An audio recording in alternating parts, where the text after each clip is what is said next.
That's the tomatoes. Thank you. Oof. Oh, God. Okay. But I don't really want to. I have two. I'm going to let the audience decide. One is disgusting and one is deeply embarrassing. Which would you like to hear? Disgusting. Okay. Okay. Actually, this one qualifies as both. Okay, so I'm about to tell this story in front of people. All right. So you need to understand that I went to a very small school. There were 18 kids in our graduating class in 8th grade, and we were together from kindergarten to 8th grade. And because it was such a small school, every year at 8th grade graduation, they would do this like ceremony where all of the teachers, because most of them worked there the whole time, they would do like a little recognition ceremony. So the first grade teacher would come up and they would read a fun memory about like, oh, like little Danny, and so wonderful. And oh, like, and I remember one time, and then the second grade teacher would come up and the third grade teacher would come up, and it was a whole thing. And they would do this for each student, right? So there's like this big thing, and there's 18 of us, it took like 20 minutes. So when I was in first grade, I was the new kid.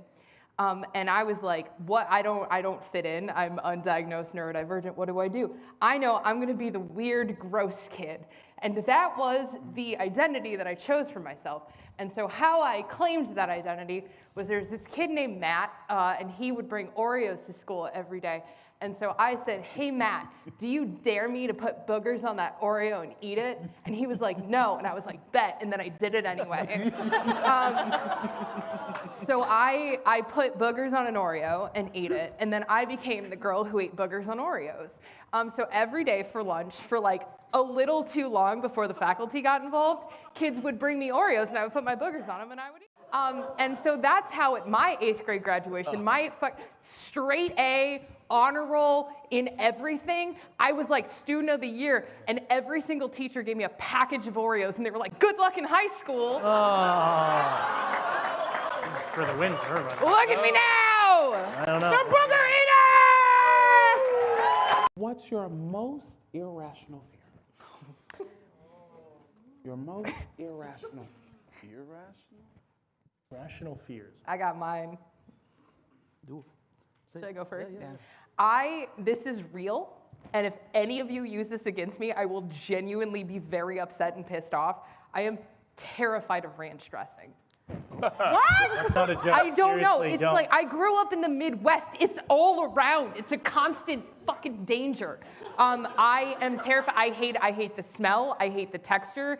I will not taste it. It makes me upset. And so like when you get pizza with like ranch dressing, I have to have like Eric come over and take it away because I freak out. I had this dream, and it was like I fell asleep, and it was the entire dream for the entire thing. And I lived a life. Like I was a wife, I was a homemaker, I had children, and my husband was Patrick Stewart. Oh, yeah. But wait, there's more. So I have this like intensely real dream where I'm raising children with Patrick Stewart, and every night we're like at the dinner table debating Shakespeare, and it's just like, yes, Patrick Stewart, and I loved him, and then like he died in the dream, and I woke up and I was devastated. Like I was like, oh my God, Patrick Stewart, I loved him so much, and it was like real. And then the next afternoon, I'm in an elevator at a convention. And Patrick Stewart is there.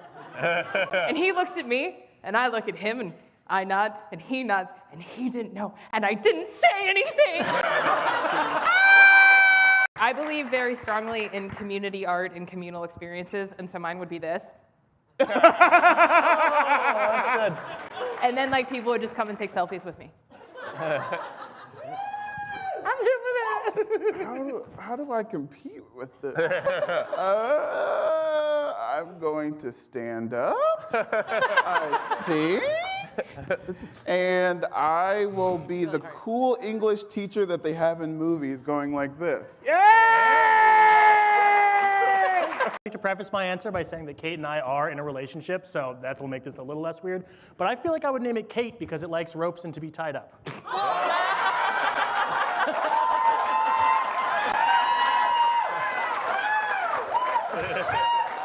We talked beforehand about deprecating jokes. Just want to point that out. Well, I think We know the answer. What's all about? No, I'm playing. Okay, and Yeah. yeah. Man. 1 point. Oh, man. Okay, this is going to be a really deep cut, and probably not everyone has heard of this game. But For the Queen, anybody? Yeah. One guy. All right. one? I would play For the Queen with William Shakespeare. I have 2 master's degrees in Shakespeare, and I'm really interested in how Shakespeare told stories. And For the Queen is a deck storytelling game, and I think that would be fun. That was a very boring answer. Thank you. My answer is Game Changers, and if there's anyone here, I am begging you with all of my heart, please. It's all I want in the world. That's right. August I'm is the looking month of directly shooting your into shot. the camera. Shoot Your Shot 2023. Okay, which one is Game Changer? It's on Dropout. It's with like Sam Reich and all the very talented people from College Humor, and they're on Dropout now. And if you're not subscribing to Dropout, what are you doing? It's the best streaming service. But what's the show? It changes every time. You don't know. That's the whole game. And that's the game. Oh. Yeah, it's Game every changer, single yeah. time. It's a different game. How do you stream it? Where? It's on Dropout. Dropout Oh, TV. plug. Can you get that on Amazon Prime? No, you have to get it on Dropout. Did Brennan like slip you a check the other night or something? Listen, I will do a whole advertisement for Dropout TV in the middle of this if it gets me on Game Changers. For free. Come on, let's make it happen. For free? For free. I'll do it for free. No, she won't. Okay, no. I decided to do the normal thing that anyone would do, and I built a sexy William Howard Taft stuck in a bathtub costume. Fuck.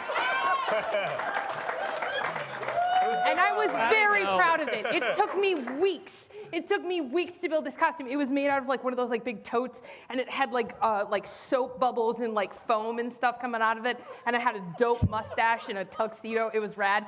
I had fishnets because it was sexy. And I was so proud of myself. I'm walking around this party. I'm like, yeah, this is my party. This is my Halloween party. And then my friend Joe Mawbach, who is maybe watching this, showed up, also dressed as William Howard Taft stuck in a bathtub.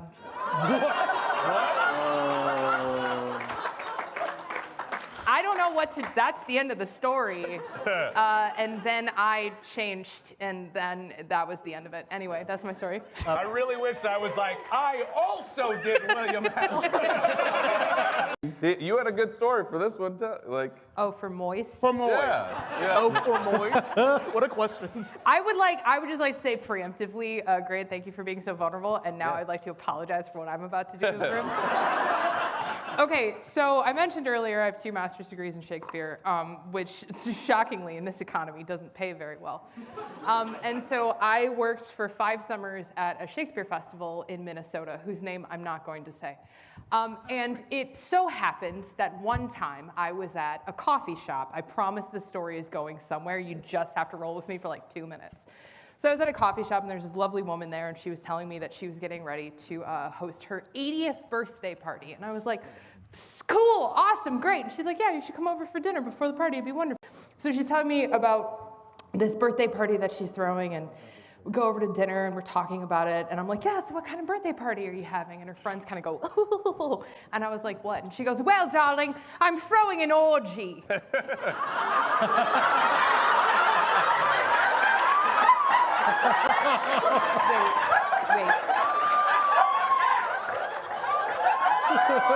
Oh, it gets better. It gets better. So I said, wow, neat, because I'm from the Midwest. And so I was like, that's cool. She's like, yeah, would you like to come? And I was like, Leroy Jenkins, right? So I was like, yeah, well, you know, and she's like, yeah, but the problem, darling, because she literally talked like that. I'm not making that up. She's like, the problem is they're just terribly difficult to organize. And I was like, well, I'm going to school for stage management. And she was like, would you? And I was like, I would be delighted. And so I went to her 80th orgy party, and I coordinated the event. I had like a clipboard with the guest list. I had a weird amount of adult toys in my purse, and a man at that party the party was going. It was a good party. It was great. Walked up to me and he was like, hey, so. Do you I heard you're like running the party. I was like, oh, I'm just helping her coordinate and everything. And he was like, well, do you do this often? And I was like, coordinate orgies? And he was like, yeah. And I was like, yeah. And he was like, great, because we're trying to have one next month and I just can't find anybody to do all this work. And so that's the story of how for 5 years in Minnesota, I was an underground orgy organizer while moonlighting as an intern at a Shakespeare festival. Moist. I will take questions if you have them after the show. Can you just tell me how she said the orgy, darling, again? Yeah, she said, the orgy, darling. But the thing was, is she also had one of those, I call them like rich murder robes. You know what I'm talking about? Yeah. And so I'm not making this up, I'm just adding this because now we're just stalling for time. At the stroke of midnight, she had on, and she's like naked, right? She had the robe on. The stroke of midnight, she descended the stairs and she was like, welcome, darlings, to the orgy. I'm 80 now. And then she dropped it and then it started. That's how the party started. I live! That was worth 2 points. Oh my God. Look, that was amazing. Make some noise for our players.